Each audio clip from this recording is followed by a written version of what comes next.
Good morning. This is the Great Basin Fire Potential Briefing for the last day of September, September 30th, Friday. Looking at the impact map for today, we have cooler conditions up north with showers, even cool enough for some wet snowflakes mixing in above about 7,000 feet. The central Idaho mountains into western Wyoming, spotty showers further south, a steadier band of monsoonal showers across southern Utah. Similar story again on Saturday as that moisture starts exiting to the east, continues exiting to the east up in the north on Sunday, but another wave of monsoonal moisture lingers Sunday across southern Utah. The past 24 hours up north, I did want to point out we did have some additional lightning, some light precipitation with that. Overall, we did have some U fire starts in the red, a little surprising, but up in the Payette and western Idaho, fuel still dry enough in some of the dead heavy fuels where the ignitions could hold.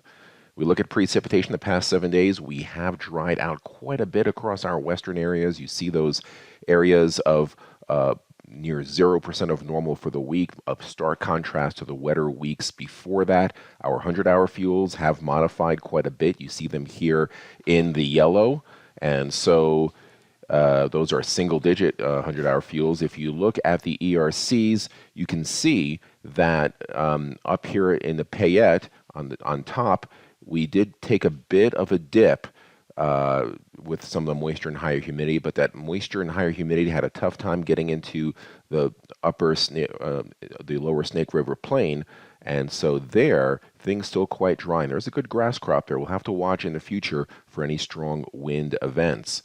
Currently, right now, our main weather feature is this deep low pressure area right over the mountains of central Idaho, wrapping around tons of moisture through Wyoming, Montana, wrapping them back into the central Idaho mountains. Another batch of moisture further down south across Utah. So again, for today, there's a curl of moisture that we're seeing. The only real dry air is across parts of western and central Nevada.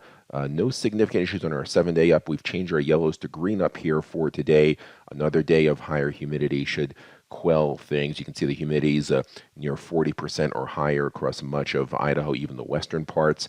There'll be some breezes out of the northwest, but there'll be moist breezes with humidity normally above 40%. That cold low and that moisture lingers on Saturday. So that is good news there.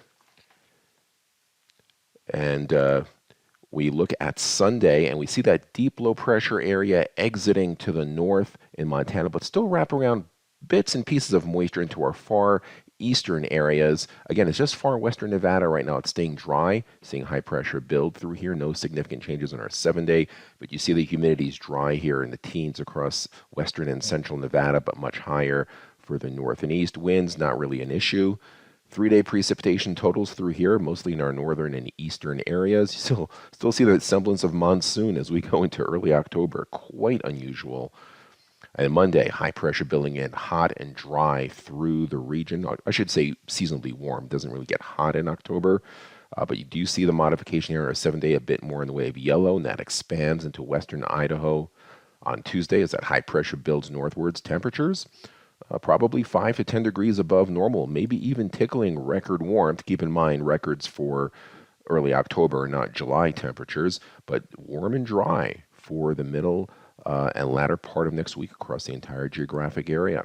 7-day precip totals, most of this is in the first 3 days, and the 8 to 14-day outlook taking us into the second week of October, the 7th to the 13th. Above normal precipitation for the southern half of the geographic area, the monsoon still in play, near normal to the north, but normal means at least getting one wetting rain event during that 7-day period, but temperatures overall still averaging above normal. This concludes our briefing. Have a great day.